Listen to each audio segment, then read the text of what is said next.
Welcome everyone to 90 Minutes of Solutions. And again, as we go forward, I would like you to seriously think about your intention for this event, why you're here, what it means to you, what it means to the world as you take in the information from people who are out doing extraordinary work for us on a daily basis. So I do want you and us to be intentional about this event. And the background for 90 Minutes of Solutions is I started it because I saw this whole hashtag generation of complaints. And I just really got tired of seeing it. Hashtag this, hashtag that, and it was all about complaining about one thing or another. So I created 90 Minutes of Solutions so that we could hashtag come together as a community and focus on what we can do, support the people who are out there doing the work in any way we can, whether that means through volunteer or donations, and to create new solutions around social issues that we all care about and impact us all on a daily basis. So that is why we are here today, and this is the first event that I've done on the environment. It's every single event is different, and this one I find in a certain way is more structured, and I think it's more structured because there's more data to be shared, which is actually a very good thing. So what I'm going to do is I'm going to introduce our first guest, Houston Cypress. I'm going to read you his bio, and then he's going to actually do a land blessing for us before we begin. Reverend Houston R. Cypress grew up in the river grass region of the greater Everglades, a place of refuge for his ancestors and the source of traditional plant medicines. He experiments with strategies for engaging communities and inspiring action around this World Heritage Site. Art, conflict management, multimedia, communications, gender, diversity, and spirituality are some of the disciplines and priorities that he contributes through his collaborations with the following organizations, which I may or may not be able to pronounce properly. Let's see, Mikosuki Magazine, TV, Film, Recording and Entertainment Council, Medicine, Signs, Spiritual Center, Natural Resources Leadership Institute, Mikosuki Environmental Advisory Committee, FIU's Global Indigenous Forum, Florida Interfaith Climate Actions Network, Unity Coalition, Coalición Unida, Sunkeeper Environmental Solutions, and the Love of the Everglades movement. He finds inspiration in his contributions to the cinema, in the words of Patricio Guzman of Chile, who says, "A country without documentaries is like a home without photo albums." Houston is committed to supporting his society of clans by assisting in cultural preservation, environmental protection, community outreach, event and media production, business development, and strengthening sovereignty. Thank you, Houston. Thank you.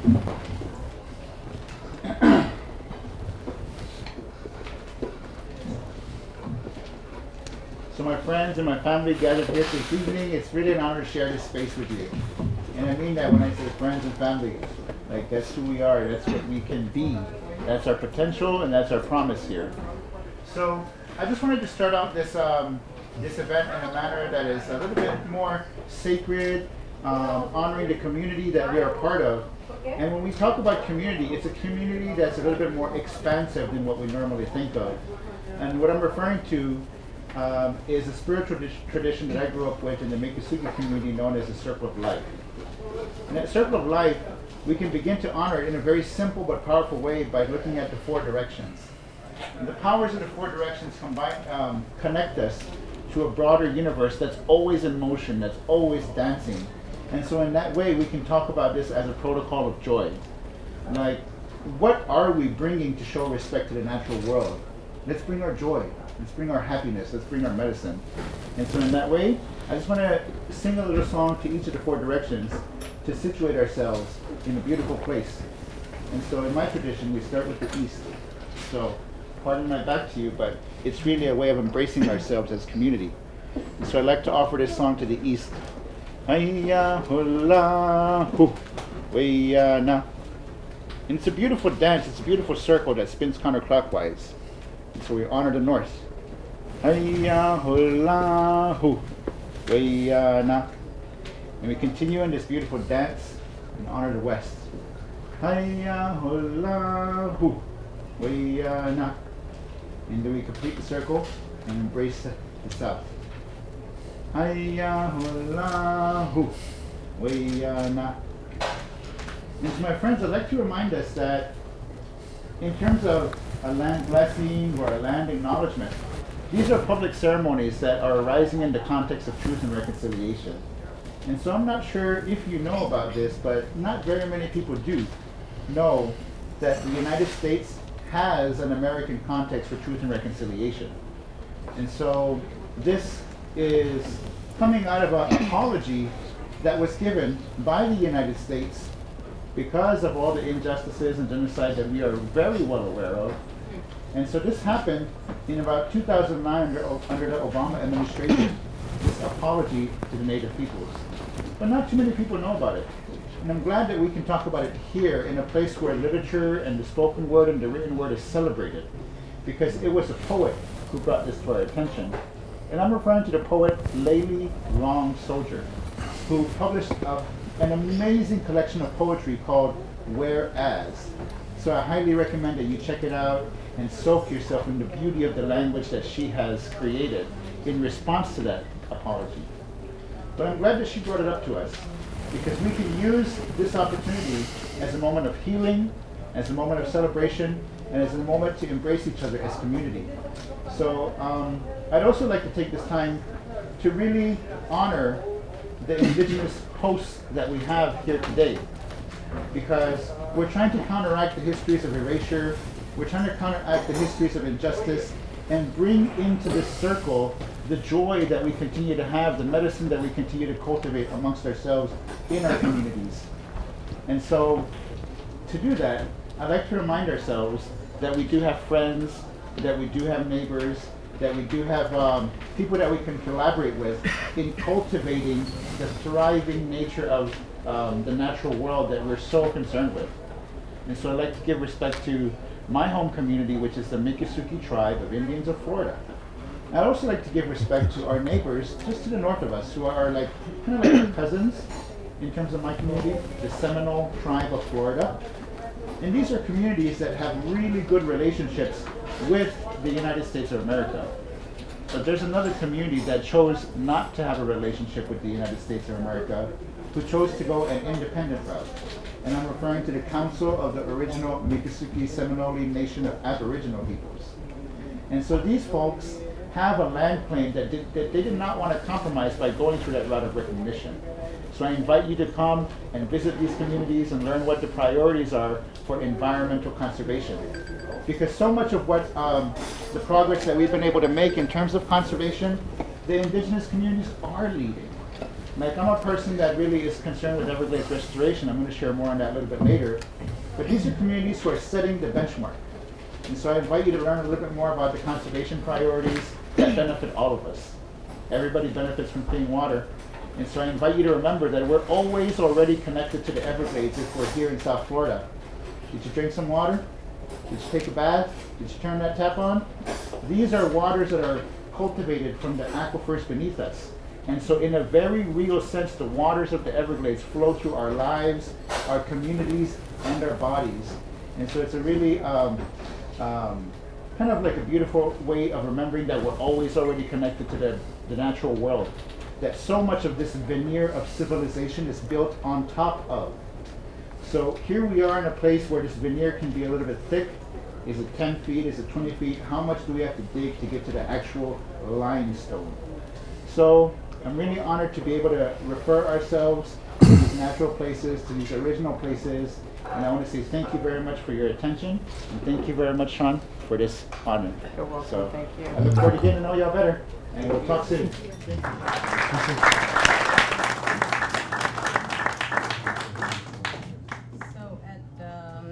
This is kind of also a unique event for me, because I'm representing two things. I'm representing 90 Minutes of Solutions, and I'm also representing an organization called the Arra Initiative, which I'll tell you about in a moment. And so in that vein, I'm going to introduce myself. I'm just going to give you my brief bio. And my name is Seanne N. Murray.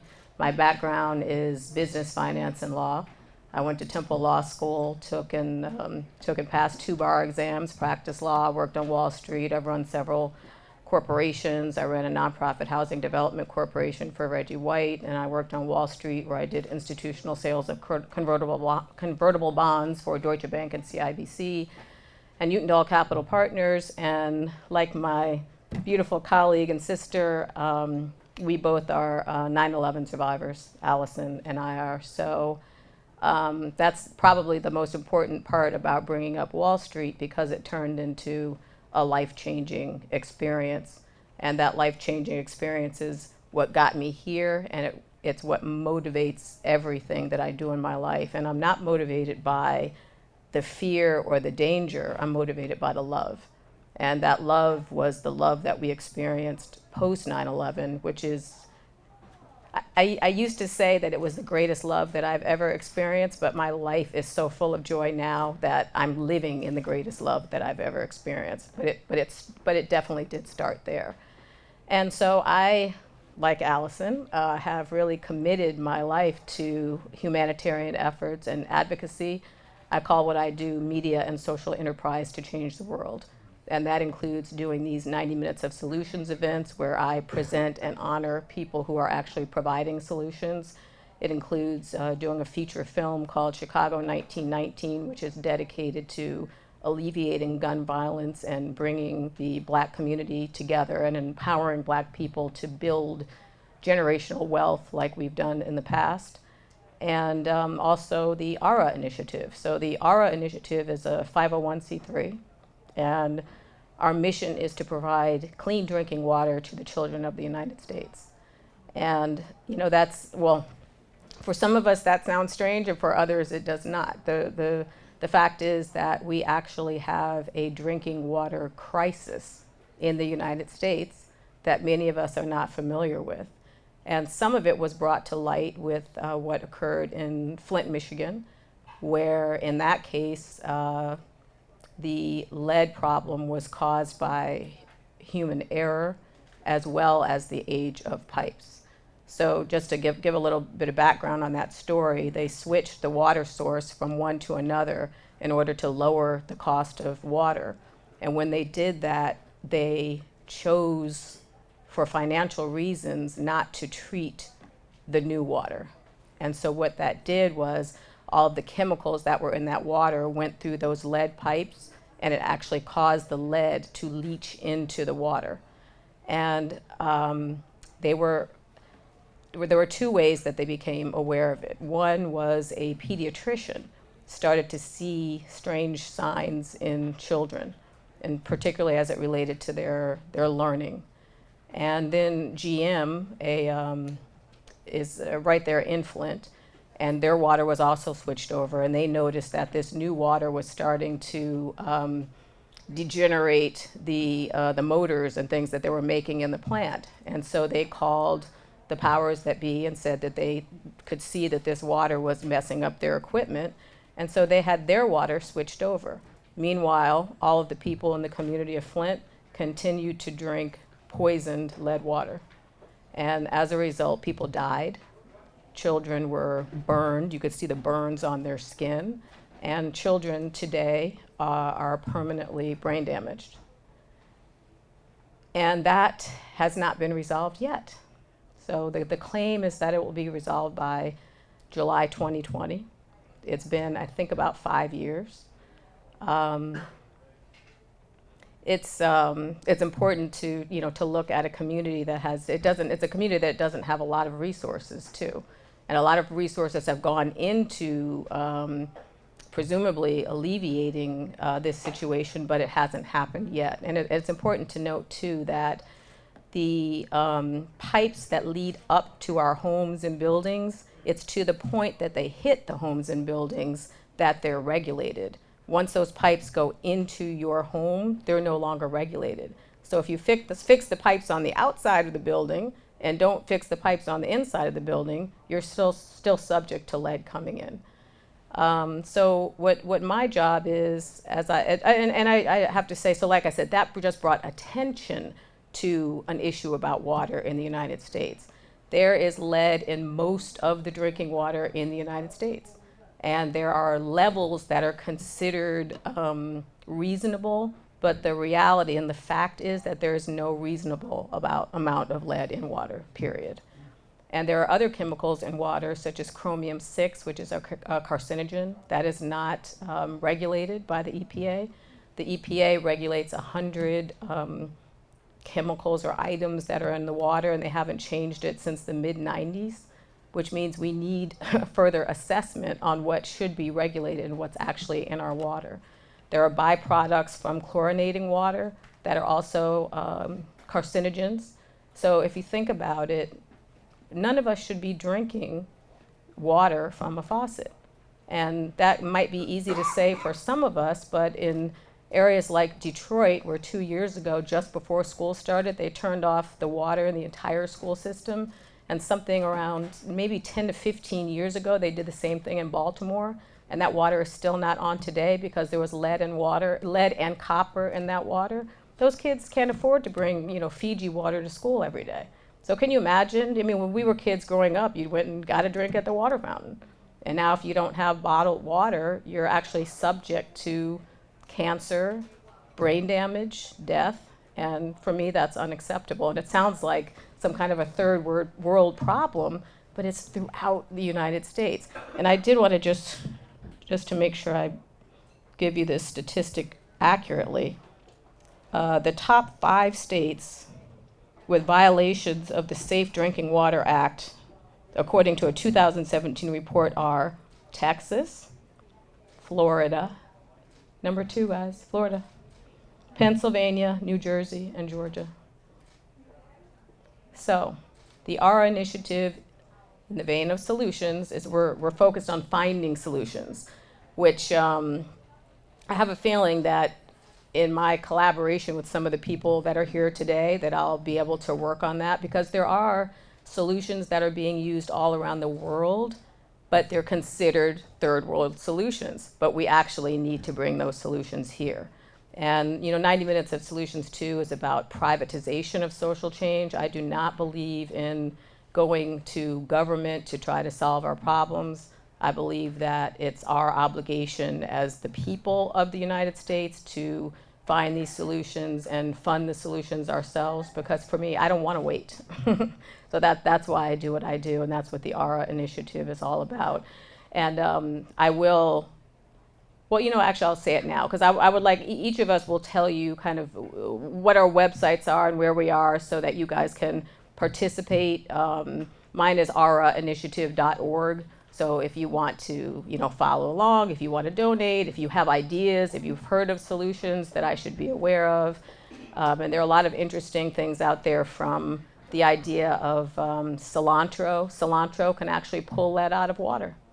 And they've proven it, but the studies haven't gone far enough. And the guy who discovered this hasn't gotten funding to move that study along. But what a great thing that would be if we could just figure out how to use cilantro to clean water, right? And Apollo will talk about this, how pretty much everything we need comes from nature. I talked to a young man from, I believe he's from Alabama, and he's created a straw with technology, not a big straw, just a regular drinking straw. If you drink through that straw, it actually cleans the water. And he's short on funding of actually bringing it forward. Plus, right now he's making it with a plastic straw and wants to use something more sustainable, which again, I'm sure amongst us, we can probably figure that out. And I've talked to a company in the UK that uses a system called electrocoagulation, which is actually pretty common to clean water. It's just that sometimes the machines are really large and it can be a temporary solution, and we really need to find permanent solutions. So that's Seanne N. Murray and the Arra Initiative. And so I'm going to actually introduce Paolo. I'm going to read his bio. And you guys, once we kind of go through these, what I really want to do is just engage and have a conversation and talk about what we can do together to alleviate and solve these issues that we're going to be discussing today. So Paolo. I just met Paolo actually today. I've heard a lot about him, and I'm deeply, deeply honored to have everyone here, and I'm deeply honored to have met you today and for you to be here. And Paulo is here all the way from the Amazon, where he's been working for over 30 years. Paulo Roberto Silva e Souza. Silva e Souza. Silva e Souza, okay, has been working on the forefront of environmental protection of the Amazon for over 30 years. In 1989, he worked with IBAMA, the Brazilian Environmental Protection Agency, to preserve 1.6 million acres of national forest in the state of Amazonas, now the National Forest Mafia in Nauni and Purus. In conjunction with the UNEP, United Nations Environmental Program, he implemented projects of environmental protection, forest extension, and development for the Amazon. In 1994, he created the first National Heritage Private Reservation in Rio de Janeiro.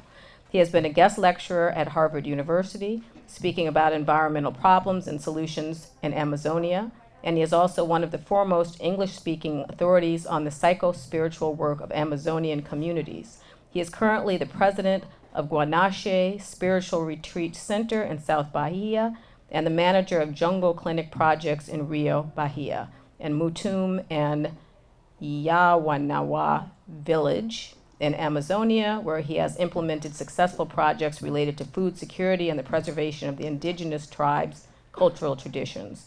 Paulo Roberto received his degrees in psychology from the University of Gama Filho in Rio de Janeiro and began his professional career as a psychologist at the Penal Hospital Suicide Prevention Center and the Anna Freud Clinic and Health Center Saint Romain in Rio de Janeiro. So let's welcome Paulo.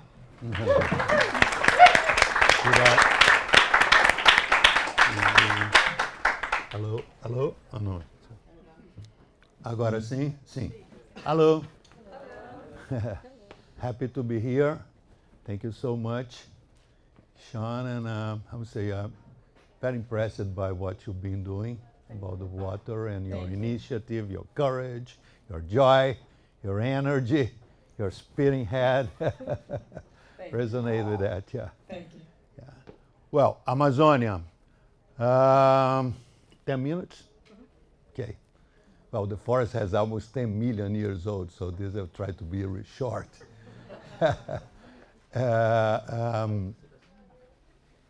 The greatest forest in the world, the greatest biological patrimony of humankind. You see, can you imagine a forest of continental dimensions from New York to LA? Is Amazonia. You see, it's huge. You see, and it's not only in size or quantity, but mainly in quality, the mega diversity. You see, temperate forests is over here, the Arctic Circle. They came after the last glacier age, so they're kind of young, like 10,000, 11,000 years old. When you have the diversity of 70 to 100 species of trees, Amazonia is almost 10 million years, is a Pleistocene refuge, 10 million years old. You see, 700 to 1,000 species of trees. That's the difference. See, it's the mega diversity. It's a hydrobiological system. 3 factors. First, evaporation and transpiration. During the day, giant amounts of water steam. During the night, the plants sweat. It's like 20 billion tons of water steam per day. You see? That comes back to the earth as rain. Or travel. Travel as aerial rivers. Aerial rivers travel thousands of kilometers, bringing moisture, influence the climate, you see. And it's very important to like a water pump. It sucks the moisture of the Atlantic. That's why we don't have hurricanes there. Because it sucks the raw material, sucks the moisture of the Atlantic and blows to the air. See? It's a paradise. You see? But unfortunately has been destroyed. See? And alarming, it's a catastrophe of unbelievable proportions that's happening there. almost very hard to believe. I've worked there for a long time. It's a little more than 30, it's 50 years. Oh, okay. Yeah. Since the 70s, I've We have been to get that working there updated. as a myself as a psychologist. I was very interested about exploring mind. You see, the Freudian iceberg always fascinates me, to scuba diving in the Freud iceberg to subconscious, unconscious levels, bringing unconscious to conscious, self-knowledge. And I heard about the indigenous people doing that with plants, with medicines, like ayahuasca, opening perception, expanding awareness, awareness expanding to subconscious and unconscious, conscious become conscious, self-knowledge happening naturally through visions, insights, comprehension. I said, wow. I went there to study, and I got involved in it, and I started to protect, because I started to feel the fire in the back of the, you see, I started to feel the fire. I saw destruction happening. Beginning 50 years ago, axe. Then come chainsaw. And now we have giant armored tractors, 3-floor tractor, armored, you see, with a giant ship chain between two giant tractors, putting hundreds of trees down per minute. Amazonia, before the rise of the Andes, was an ocean. So if you dig, you cross the humus, some earth, and there's already sand. So the trees are horizontal, their roots are horizontal, they are not vertical. They feed from the humus. So it's very easy to put them down, you see. And now with this new government in Brazil, it collapsed. We are having a collapse there. You see, the president, compared the Indians to animals in a zoo, and gave green light to the reservations being invaded by the people. They invade the reservation. Invade the reservation, take the trees, fire. After the fire come back, plant grass, and start to create cattle there, with nobody doing anything about it. So it's a massacre that's happening. You see, and the fires, as we never, now they create the fire day. We have the fire day there, August 15, 30,000 forest fires in just one day at the fire day, without the government doing anything about it. And the problem is that, as far as they dismantled the environmental reinforcement, the Indians took the lead to guard the reservations. So comes the truck with giant logs. The Indians stop the truck, get out of the driver, and put fire in the truck. They don't have tickets to issue. They put fire in the truck. The driver come out of the truck, take photograph, put in their WhatsApp illegal loggers group, and then next week an ambush to kill the Indians who put the fire in the truck. And we're having murders, and Indians have been murders escalating, you see. So it's a terrible situation. And there's the tipping point. The forest is getting the tip. Maybe if that continues like that, there's no way to return, no way to recover the original biodiversity, this biological system. The savannization of Amazonia started. If it goes the way it is, till 2070, Amazonia is gone. And if Amazonia is gone, nobody can stop global warming anymore. It's very clear. The chaos is coming, and we are very deeply concerned about new generations, about our kids, about our grandkids. It's a big responsibility about what we are leaving to them. Life is disappearing. They want to get married, but they don't want to have children. You understand? It's a very serious situation we are going through. And I've been dealing all those years, I'm tired of talking. Mm-hmm. We talk, and we listen, and come Paris Agreement, and after that nothing happens. Each conference to program another conference, and the people never get to a conclusion. You see, so I resonate very much solution. We need solutions, and we don't need to talk about solutions. We need to do it. Right. Now it's time for real, the true action. When each person who considers themselves son of the Mother Earth, the moon, and the stars should take action.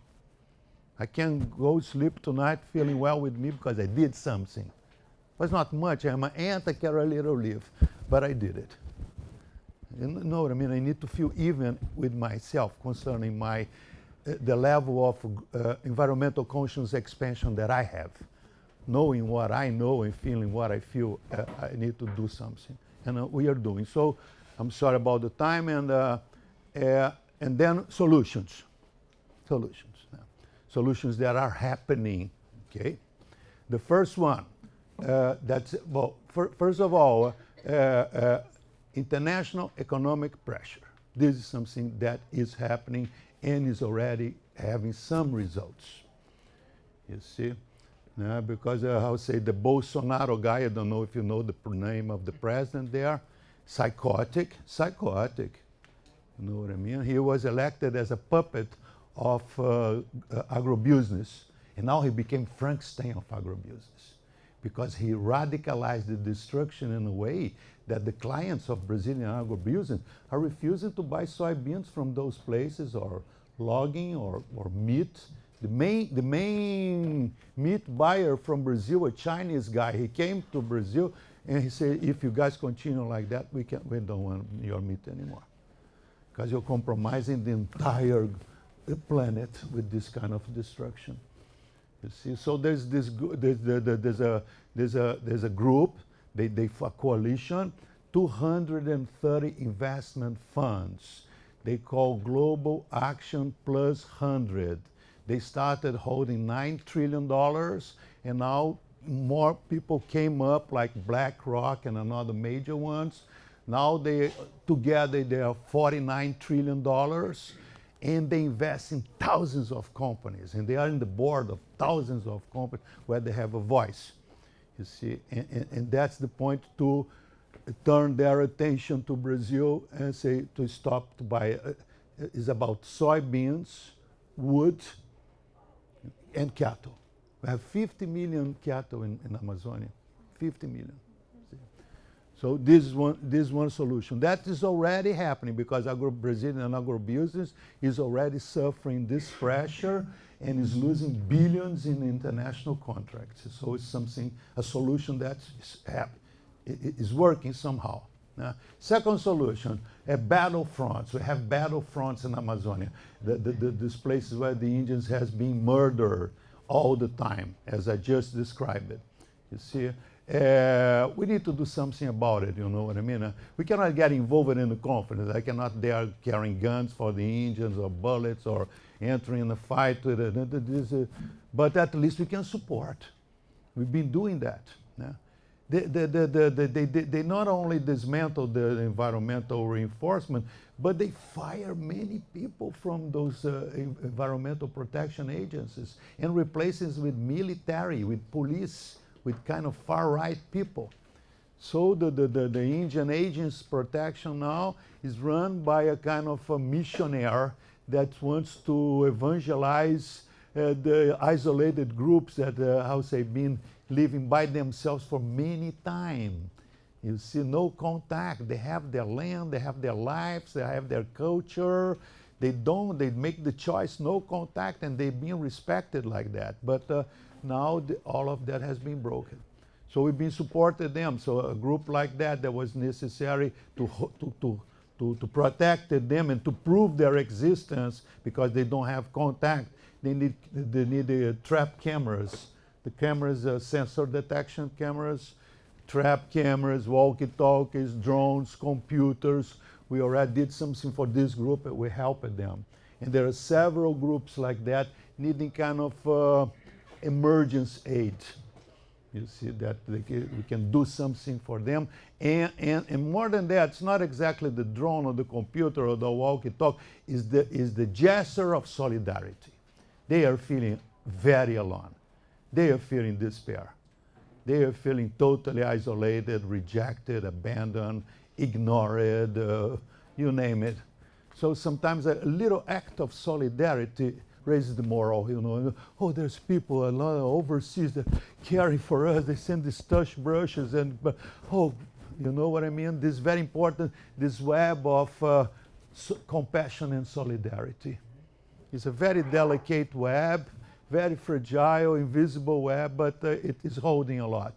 What we may have about the compassion and solidarity at this global momentum. The third solution is what we call bioeconomy, sustainable, real sustainable projects. Soybean, cattle, you see the wood, they are devastating. They are destroying the forest in a rate that it's impossible. We will not continue like that. But in another hand, our mother, Celeste, our great grandmother, is so generous to us. And she has so much. It's hundreds and hundreds of species can be turned into forest products. You can create a whole bioeconomy productive chain system without cutting one tree. And we already talk, no, it's already happening. So, snake venom for pharma industry, it makes more money than soybeans, and you don't need to deforestate. You raise the dead wood, the wood that fallen trees becoming rustic furniture without taking one tree, without cutting one tree. Natural medicines. The Indians, they know so much medicine. It's amazing. I worked so many years, each time I feel more amazed with the diversity of the real value of the forest is the medicinal one. The forest has a medicinal glow, and I had a personal healing experience there. You see, I had lung problems, I was there, in 1 month I was healed, you see. And then I discovered, I don't know if you guys are familiar with the medieval image of a guy opening a sky and seeing the real sky. You remember Giordano Bruno? I did something like that. The medicines opened my vision. I opened the forest, and I see the true forest there. You see, with all these medicines, understand? So the idea, a solution is that we need to preserve that. All this knowledge acquired during the last 10 millennia is vanishing. The old shamans are dying. The new ones are not so interested. So a very precious knowledge is in danger. So how to preserve this knowledge? Books, videos, documentaries. The best is to use them. If we keep using them, people will. So we are forming Garden of the Medicines. We are forming scholarships for shamans that we can sponsor. They spend 1 year in their diets, in the forest, learning and everything. And now we want to do what we are calling so far jungle clinics. You see, when people can come and receive the treatments, you see, and the treatments are amazing. You see, they are the masters of biodiversity concerning the medicines. They don't use 1 leaf, 2 leaves. They use blends of leaves families. I did work for treatments for me that in just one pot was 57 different kind of leaves in just one pot. And the result, rejuvenating. You see, those bases, we make some detox.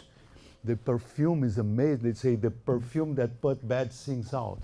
And we smell that vapor starts to sweat, it's a whole emotional detox. We reach levels of calm and serenity that kind of, you see, is so good, so helpful. And instead of using that, people are burning that to create cattle. You know what I mean?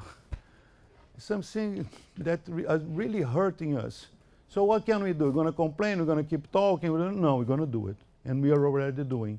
In Guanache, so far, we have places in Rio de Janeiro, in south of Bahia, in Amazonia, where we are developing those retreat centers, where we flew the Indians. They come, because sometimes somebody to go to Amazonia, to a tribe, 3 days in the forest with very long boat rides and everything, mosquitoes, sometimes it's hard, even for a person who has a health condition. Our place in Bahia is 1 hour from the airport. And then we have jungle, so in the Indians and everything. So we are offering those treatments, you see, because even to close my talk already, I'm sorry if I'm talking too much. That's the study.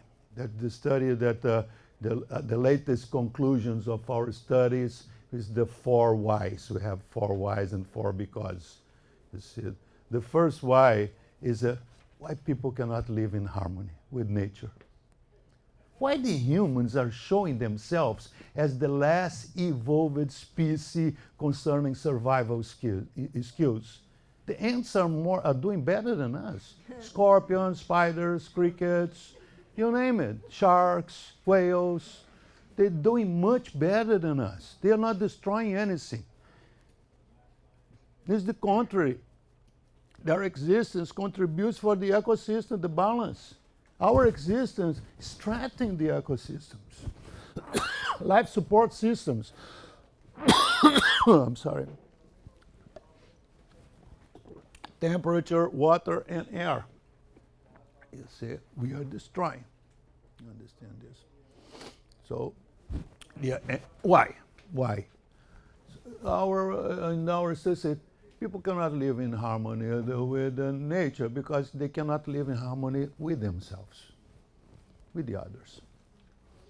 And this lack of harmony between the others is manifested through inequality and social injustice, where a minority abuses the earth with the sacrifice of the majority. And the bill who's paying are the new generations. So comes the second why. Why people cannot live in harmony with the others. If you take a deep look inside each one, you're going to see that people cannot live inside with each other because they cannot live in harmony with themselves. If you see the relationships between them and themselves, you're going to see a whole problem there.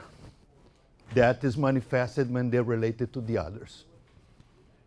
And comes then the third why. Why they cannot live in harmony with themselves? Because they cannot live in harmony with the Creator, with the universe, with the cosmos. Understand? So, for instance, these retreat centers, if we're gonna, the mood is to revert that. You see that you can have experiences with the visionary medicines. You see, when you have expansion of awareness in a way that you can find your identity in the cosmos, in the universe, and know who you are, where you're coming from, where are you going, what have you been doing, all your intimate answers about that you feel part of everything in harmony.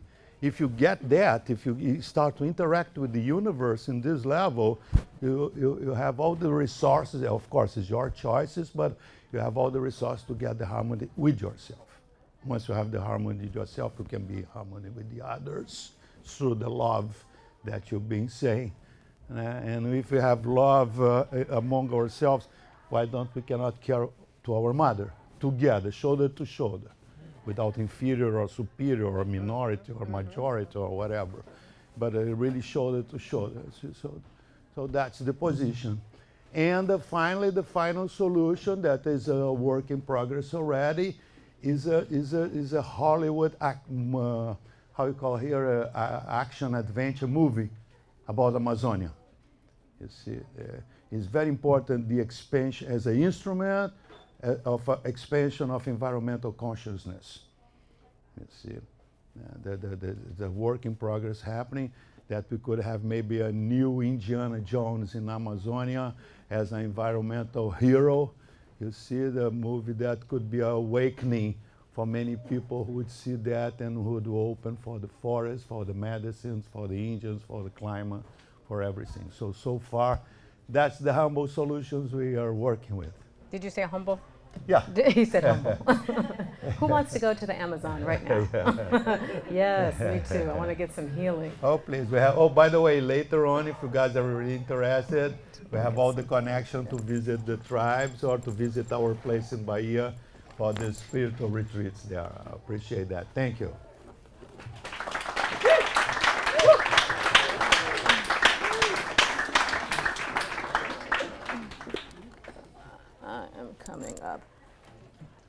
So I have this, I have a few comments I want to make, but I have this book in my hand that I'm all tangled up with. No, I got it.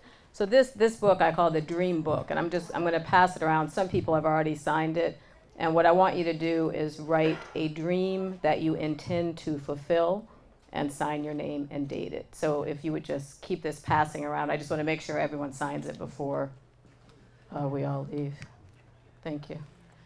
Thank you, Paolo. That was absolutely amazing. The work that you're doing is amazing. And, you know, this is exactly why I do what I do, to find and acknowledge people who have and are committing their lives to doing literally not life-changing and world-changing work.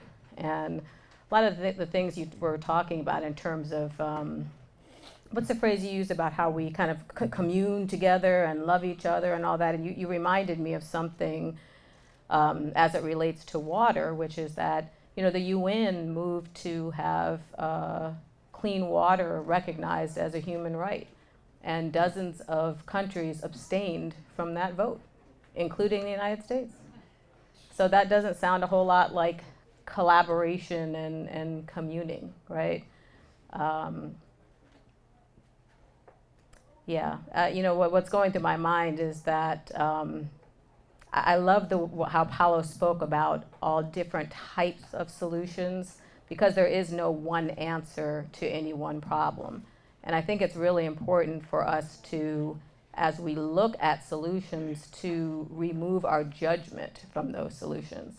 Because sometimes we look at things and we'll see how it's presented or what words are used, and it might trigger something in us that judges something that really can make a difference. And, you know, Paolo was talking about film and books and movies, and, you know, those of you who know me know that I'm involved in that world as well. And I have a book that's controversial that's called The Art of Submission, because it looks very sexy and salacious, and what it's really about is self-actualization and about loving yourself, because when you love yourself, then you present yourself differently in the world. People can't harm you the way they can if you don't love yourself, and you can spend your time loving your community and loving your environment. And you know, I made the book that way in some ways just to get people's attention, but it's kind of funny to me to see how it triggers even when they're told what it is, and actually, but then when they actually read it, they say, oh wow, that really touched me. So I'm just saying, let's be open to all kinds of solutions, things that we may not have heard about, things that might make us uncomfortable. Some of the things you talked about with medicines, a lot of people think we should just be taking pharmaceutical drugs. And the pharmaceutical industry has a tendency to find natural ingredients and then figure out how to make them synthetically, which to me is just ridiculous. You know, that just makes no sense to me at all. So I'm going to introduce Allison. Allison and I met at an event, I don't know, several months ago, and we connected after the event and realized that we were both 9/11 survivors turned champions, and we have a tendency to finish each other's sentences. And Allison is definitely my sister, and she's someone who is out on leading the charge and on the forefront of many different areas in terms of environmental work. So I'm going to read Allison's bio so you can get the full gist of what she does. Dr. Allison Thompson is a full-time humanitarian volunteer running large refugee camps, field hospitals, and resilience command centers in the growing natural disasters around the world for the past 22 years. Thompson's full-time work started as a first responder on September 11, 2001 in New York City. In 2010, she was awarded the Order of Australia, the highest civilian medal given by Queen Elizabeth II, for her service and contributions to mankind. In 2012, Thompson, I'm sorry, I mean, you know, I'm just getting emotional because these people are so amazing. You guys are just so good, so good. I'm just really proud. Appointed the first official ambassador to the Haitian Ministry of Environment, focusing on reforestation, clean water, and sustainable energy. Thompson represented Haiti at the COP22 2016 United Nations climate change meetings in Marrakesh, where she later helped Haiti ratify the Paris Agreement in Parliament. That's amazing. Thank you for being here, Allison.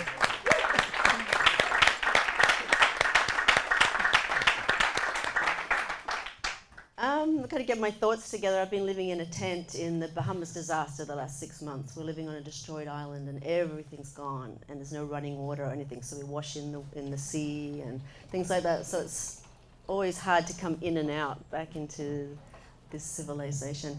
Just to touch on the last point, Australia is burning. I'm from Australia originally. I've lived here for 30 years in New York and all over. And it's burning 12 times the size of the Amazon, and over 1 billion animals are dead. Ecosystems are wiped out. My family have been evacuating so many times. And my brother's actually a preacher down there, and he's just like, grown men, farmers, tough men are just bawling in his arms. Because even if all their cattle weren't killed, or their sheep and everything, there's no food for them and they're just starving. You know, so major things are going on around the world, from this side of the world to the other side of the world. And also I'll tell you a little bit about what's happening in the USA, because it's shocking. One example is the Florida Panhandle. We were working in that after Hurricane Michael. It's the worst disaster I've seen in America in 30 years. And I've been at every single disaster. And it still looks like it was yesterday. You know, the responders and everyone go in and they do their stuff. And it was actually it was just a few weeks before the elections. So both sides, the red and the blue, did really well, and they were helping out and helping out. And as soon as that election happened, they all pulled out. You know, it was very political. So that's still sitting there right now. We're in the Bahamas. Everybody's pulling out of that. You know, people say to me, "Oh, are you still working down there? Does that still need help?" It's like these disasters are so big. It used to be, we used to do one a year, and we'd have a break for a few months to regroup, do our taxes and all that. But now it's like back to back. These last 5 years, it's accelerated 1,000 times, and we're so tired out in the fields. And we have 30,000 volunteers around the world in 5 continents. But we're just really tired because they're getting larger and larger, and they're just taking out more populations. And how it started, I was a first responder in New York. Actually was an investment banker and a few other jobs before that, and had a medical degree in that. But I raced down there and just started working at, started doing CPR on someone on the ground, and I was walking, just helping people, and then I heard a great rumble, and I looked up, and it was the North Tower right above me, and it was like the sound of 1,000 freight trains, and I just like raced up the street and just dived under a UPS truck, and had rollerblades on, so I rollerbladed away fast. And then half an hour later, just going into the dark and stumbling around and walking a little bit here and a few fingers and a head over here. Not even any full body parts. So people were blown to smithereens. These are my friends. I lost 64 friends that day. 23 of my closest friends. So it really hit me hard. And down there, we all worked hard, and we lived in the streets, collecting the bodies and trying to find people alive. And we were working hard, washing the firemen's eyes, and then FEMA arrived, and they said, "Oh, you're doing a good job, but it's time to leave. It's time for the professionals to take over." And we were like, "Okay, yeah, we'll be going soon." We just kept working. Days and days went on, 100 more firemen lining up and everything. And they kept coming by, "Well, you have to leave now, where the professionals need to take over." And on the very last time when they came through, they kind of looked around, and then they covered their badge, and they said, "Please stay, everyone's needed." Because they knew that they needed thousands and thousands down there, because there were people, they thought there were people still alive. We actually heard sounds under the ground, SOS codes, but they'd be digging, the ironworkers digging for days, and they wouldn't get anyone. So the message was everyone's needed, and that's when Third Wave Volunteers was formed, because we can get in and help and do stuff. No red tape, no bureaucracy, just get help to the people instead of all the blah, blah, blah that goes on.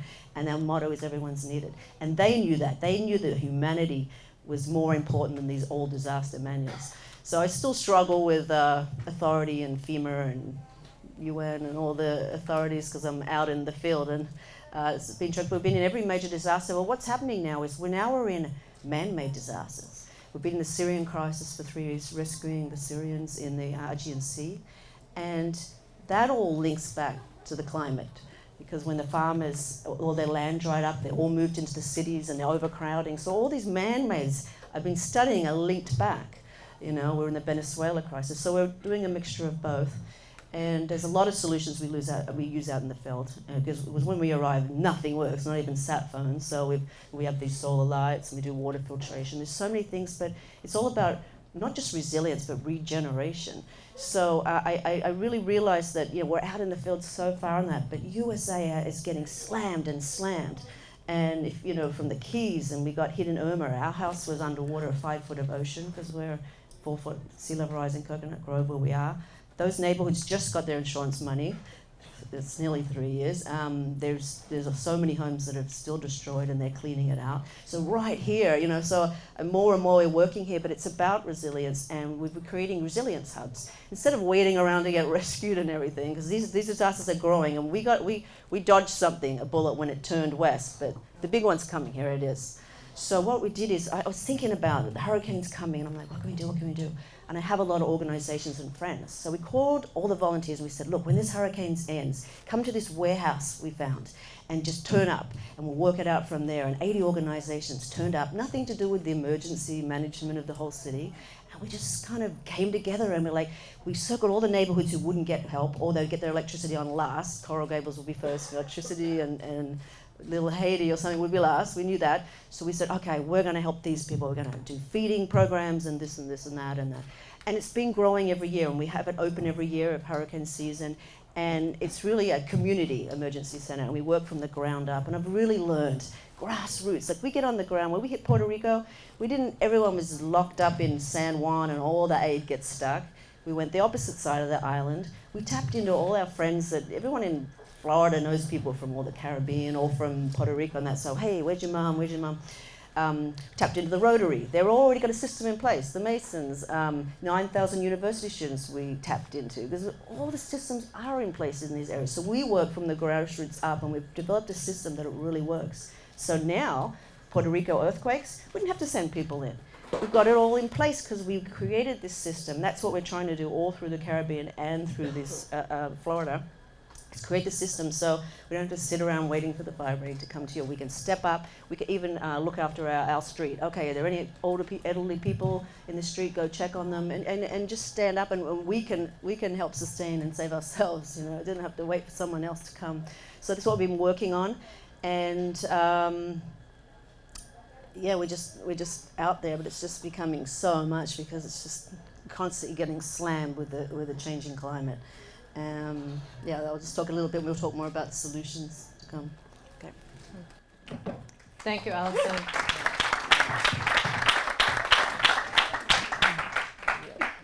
The one comment I want to just make off of that is, Allison was right there, kind of in the rubble, and I actually watched the second plane hit the World Trade Center. You know, I worked at the World Financial Center, so it was, as close to me as this ceiling is, where I could see United on the plane and see the windows on the plane. And so we both know what it feels like to feel instantaneous terror. And what I'd like to say to all of you, who I hope most of you have not experienced that kind of terror, but don't wait for a major catastrophe or something to happen in your life to make a difference. So, Zack, let me introduce you. Zack Costner is a senior environmental, and let me just say this about Zack. So Zack is the youngest one on the panel, and we appreciate that he's the youngest one on the panel because it takes diversity of all kinds to make the world move and to make these solutions work. So, we look to have as much diversity in race and age and sex in every aspect of life. It's important that we come together and work as a community, much like Paolo, you were talking about the way, we should be working in the environment. That's how we're supposed to be, a collective. So we welcome you, Zack. Zack Costner is a senior environmental consulting associate at Conservation Concepts. He completed a triple major in biology, ecosystem science, and policy and history in 2017 with departmental honors. Born and raised in South Florida, Zack has an unyielding passion for the preservation of the region's unique ecology and a deep familiarity with Florida's environmental and energy policy landscape. Zack has held a number of positions that have helped to influence the environment, including the Sustainability and Grants Administrator in the City of South Miami, Miami-Dade County Parks Department Naturalist, and was the Everglades Science Intern for the South Florida Water Management District. Zack became involved in environmental activism as a student in 2014 after the school he was attending sold a large tract of highly endangered pine rockland forest to developers. While attending a community meeting in favor of stronger protections for pine rocklands, he met the woman who would become his mentor in environmental activism, Tropical Audubon Society Executive Director Laura Reynolds, leading him to seek an internship with the Tropical Audubon Society later that year. Together, they decided to create a new consulting firm to fill a niche for much-needed litigation management, advocacy, and lobbying services, and political campaigns to increase the voice for the environment and decrease the cost for nonprofits. Zack will start law school within the next 2 years and will continue to make a difference in conservation efforts for Florida.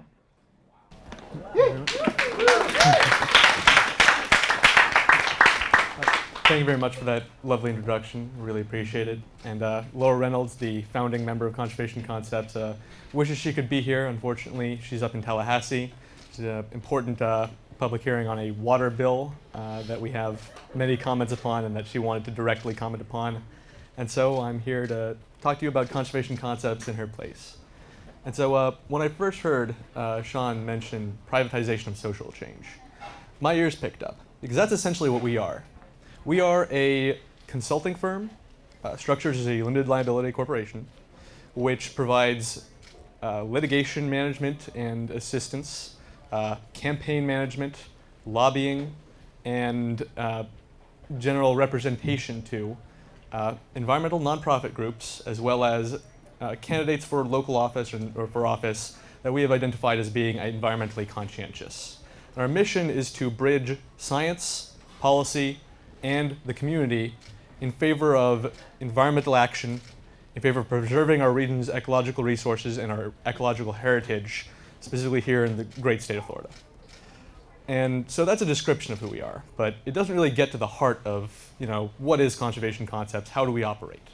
In order to really edify you on that, I have to tell you the story of our founding. So as Seanne mentioned, started off my relationship with Laura while working for the Tropical Audubon Society. One of the first things that we started doing, that I started doing with her, was in 2015. It came out that the Turkey Point Nuclear Generating Station's industrial cooling canal system, which is a 5,900 acre cooling canal system, the only cooling canal system in the world, which basically is used for cooling the nuclear reactors units 3 and 4 down on the shores of Biscayne Bay in southern Miami-Dade County. Well, it was discovered that it was leaking into both the groundwater and the surface waters of Biscayne Bay. And so we started to call up all of our Tropical Audubon's members, trying to establish standing for a lawsuit, and we instigated a Clean Water Act lawsuit against the Florida Power and Light Company. However, the Florida Power and Light Company is extremely powerful.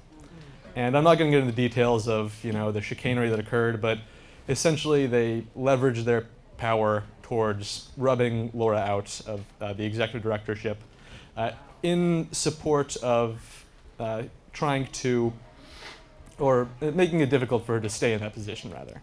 I wouldn't say rubbing out. In an effort to try and get that lawsuit shut down. And so we were too stubborn for that. Instead, we decided to found a new consulting firm, Conservation Concepts. And our first clients were the Southern Alliance for Clean Energy, the Friends of the Everglades, and the Tropical Audubon Society, the plaintiffs in that Clean Water Act lawsuit. And so after that, we started to pick up more and more clients. And so essentially it was founded sort of as an act of stubbornness and as a desire to really, keep this really important litigation going. But we discovered something very important, which is that the model that we stumbled upon, basically by accident, was a really amazing way to solve a lot of the problems that environmental nonprofit groups and communities have in dealing with and properly addressing environmental issues. So we are structured in a way where we can work for clients generally coming in and work on a specific campaign. So with environmental issues, with policy issues in general, it'll often occur that there will be there'll be nothing really happening for a while. Then the county will propose to develop a road through the Everglades. Developers will try and lobby for additional land to be rezoned for development. We'll find out that there's a big pollution issue that needs to be addressed. And so environmental nonprofit groups, which are responsible for maintaining an eye on these things and spring into action when there's an important issue to fight, don't necessarily have the resources to maintain a full-time staff person with the skills to adequately address these issues on staff, with healthcare, with everything like that, year-round. So we are able to come in on a specific issue, work on it to the degree that we need to and the degree that is necessary to achieve our clients' goals. And upon victory, they don't have to deal with us anymore. The second major thing is that a lot of environmental work, work on litigation, work on campaigns, any type of stuff like that, requires a lot of different types of experience. We need people who are experienced in communications. We need people who are strong policy experts. We need people who are well-versed in science. And so one staff person that an environmental nonprofit might want to hire for dealing with a particular issue isn't necessarily going to be capable of doing everything. So we bring in people with all variety of skills, students as well as students who can do the work that is less intensive in terms of specialized training. I can do work like canvassing, coordinating, campaign management, that kind of stuff. And basically we bring this entire team of people together to really operate all elements of a campaign. Third thing is that a lot of campaigns, a lot of the work we do requires us to be in two places at once. As per my presence here right now, Laura's up in Tallahassee, but myself and Rebecca, our associate, is able to be right here in Miami to address all you. So in order to be able to really fire on all cylinders, address things on the state legislature level as well as at the local level, we are able to operate everywhere all the time because we have a team of people in multiple places and multiple locations that can work together. And the fourth thing that we really help to, the problem that we help to solve in this model that we've established is the problem of distributed stakeholders. So in generally what is good for the environment is our source of wealth and prosperity on this earth. It is the source of everything that we rely upon to live productive, healthy, quality lives. So what's good for the environment is always good for the economy, is always good for the community. However, what's bad for the environment is often very good for a particular stakeholder. The cattle ranchers, the soybean farmers, have a lot of, can stand to gain a lot of profits from burning down the Amazon, even though it's net bad for the entirety of the human population. And so what we're able to do is we're able to go to a bunch of different stakeholders. So using the Florida Power and Light Company or the lawsuits on that as an example, we're able to go to the Ocean Reef Conservation Association, which is an association associated with the community Ocean Reef, a community that lives in northern Key Largo. We're able to go to the Florida Keys Fishing Guides Association. We're able to go to the Southern Alliance for Clean Energy and gain all of these groups as clients, Friends of Biscayne Bay, etc. Bring them all together. They can all help basically pool resources in the form of us and work on these campaigns in the most practical and cohesive way. And so basically by accident, we figured out a way to solve a whole bunch of the issues that keep environmental nonprofit groups and stakeholder groups from being maximally effective in terms of solving these problems that they are incorporated to deal with. And so while we structure ourselves as a consulting firm, we don't necessarily operate quite that way. We operate along ideological lines. We do not take contracts that do not align with our firm's values. We do not greenwash, ever. We only work on campaigns, on projects, and for candidates that we feel align with our vision of protecting the ecological heritage of this amazing and beautiful place. And so, And I've personally come and gone from conservation concepts. Not really come and gone, but dialed back my hours. I have worked part-time when I was a student, full-time for a while, went back to part-time when I worked as the Sustainability and Grants Administrator at the City of South Miami. And I recently left the City of South Miami, go back to full-time at Conservation Concepts for one very important reason. Right now, 2020 is one of the most important years in at least my lifetime for rapid and concerted action. And for that, we're going to need all of you. And so here's where my pitch begins. Because there's so many important campaigns, both political campaigns as well as lobbying campaigns and efforts to promote environmental action that are happening right now and that we need as many people involved in as possible. And so one of the primary things I'm here to recommend, and my associate Rebecca Entenberg will be handing out flyers that sort of demonstrate a few of these points. Primary thing I'm going to recommend is getting involved in political campaigns. There's a broad coalition of groups that can offer. Let me just do something. I'm sorry. I want to interrupt you, and there's the reason I want to interrupt you. And I'm happy for you to hand the flyer out and everything, and we did discuss that. What I don't want to do, and what 90 Minutes of Solutions is about politics. So I do want to just stop it at that, because this is a bipartisan organization. It's an organization about community. It's fine if people want to have these conversations amongst themselves after this, but it's not what I support in terms of how we build community. I think that it's being used to disconnect us instead of bringing us together right now. And I think for me, we'll come back to you if that's okay with you. Do you want to make a closing remark? Oh yeah, well, just Okay. Beyond politics, there's campaigns that are going on right now, such as the Sierra Club's Ready for 100 campaign right here in the city of Coral Gables, which is trying to get the city of Coral Gables to commit to achieving 100% clean and renewable energy by a year before 2045. There's groups such as the Miami Climate Alliance, the next meeting of which is the 15th of March. So many, Miami Climate Alliance. There's so many ways to get involved. And there's a lot of these myths that occur that keep people from getting involved. One of the first myths is that environmental activism doesn't really make a difference. We always lose, and I'm very familiar with that feeling. The issue that got me into activism, the Pine Rocklands issue. It represented the destruction of a key part of our ecological heritage. And so I got involved. I started to form a group. We started to lobby on all levels to try and keep this deal from happening, and we failed. That forest is now a Walmart and a Chipotle. And the failures are honed in upon because every time we lose something really truly precious, something forever, never to come back, a critical part of our ecological heritage. But so often we do win. There have been so many instances where we've prevented things from happening that would have been truly terrible, like the development of Islandia, this infill development in Biscayne Bay, that basically would have put down rocks in Biscayne Bay and built homes upon them, as crazy as that sounds.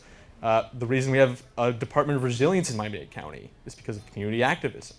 The reason we have an urban development boundary protecting our wetlands and our well fields is because of community activism. There are so many, it's easy to focus on the losses because they're so devastating, but there's so many great victories we've achieved. The second is that, I don't really know anything, I'm not an environmental policy expert. There's a core of activists and experts, et cetera, that are always meeting with politicians, with groups, et cetera, and they know our faces, they know what our deal is. Every time one of these politicians sees someone who is not, one of a known environmentalist, a constituent, etc., they magnify the amount of people in their brains that are actually very involved and very care deeply about that issue, because they know that people don't really come and connect with them. That people are busy, etc. So one person, 2 people, 3 people, wow, they come into my office and talk to me. That stands for hundreds. And so there's things like canvassing, there's things like, spreading the word on issues. There's so many important ways to get involved. And I really just encourage you all to find groups that you care about, what you care about, and really get into it. Thank you. Excellent. Thank you. Thank you. So since I think we're going to have to leave here soon, it's funny because this went by so fast. It's almost a joke when I say 90 minutes of solutions. I almost named it 90 minutes of solutions ? Because you're not going to really get to it, but at least it's a way to start, and it's better to start something, than not do anything at all. And I'm really pleased with how this went today, even though we didn't get the interaction that I really enjoy and think it's important. Although we will be going to Mesa Mar, which, see that guy with the hat over there? That's Douglas, yes, and Lewis. And is that Lewis? Okay, good. And Lewis represents Flor de Caña, which is actually certified sustainable as an alcohol. So how about that? Yeah, and it's a premium rum. So we're going to be going over to Mesa Mar. Can you tell me the address? Do you know? Okay, well, we're going to lead the way and tell everybody the address, and it'll be, drinks are going to be on Flor de Caña, which is good, and then we'll have time to have these conversations. So hold on one sec. So what I just want to, first of all, thank you all for not only today, but for everything that you do in your lives.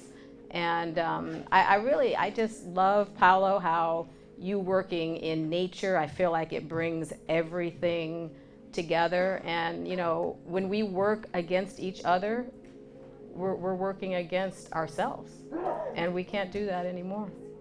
And another thing that Paolo and we all very much agree on is action. The last event I did focused on water. I did a panel at Harvard Law School that I organized, and that was just about a year and a half ago, just before I moved, here to Miami.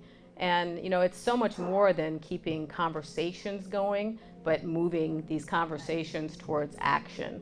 And one of the things I'm working on now is a company called Attain 9, where instead of just having these events where we get all excited and hyped up about, oh, this is some great information, that we can go to these events and then have the opportunity to present business plans that will be funded, and then those that are funded will go into an incubator so we can ensure the success of those businesses. So we're all focused on moving things forward and not just talking. And I hope that one thing you guys will do today, again, I know you were intentional in coming here. I hope you'll take all of the information and spread the word about this information. And moreover than that, a couple of things you can do. You can support any of these people and organizations, including mine. You can support them by volunteering, by providing funds, and you can go out there and start creating your own new ideas that address these and other problems in the world. So that is my intention for today, and thank you so much, and thank you for passing around that dream book. I really appreciate it.